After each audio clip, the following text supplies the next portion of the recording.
कबूतर और चींटी। 200 साल पुरानी बात है। एक छोटी नदी थी।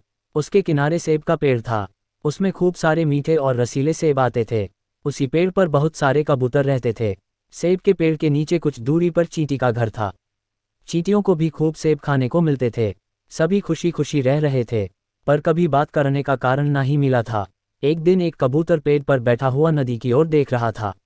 अचानक उसकी नज़र नदी में डूबती एक चींटी पर पड़ी। वह डूबने से बचने की बहुत कोशिश कर रही थी। नदी का पानी चींटी के मुकाबला में बहुत तेज था, फिर भी वह हिम्मत नहीं हार रही थी।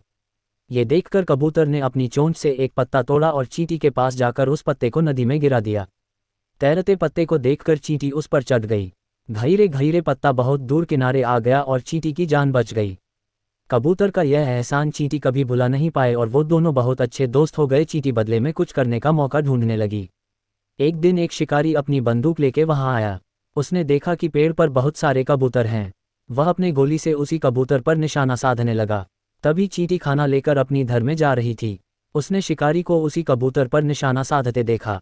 वह चुपके से शिकारी के पांव से चढ़कर काट लिया।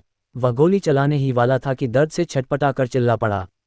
उसकी आवाज़ की गूंज से सभी कबूतर सावधान होकर उड़ गए।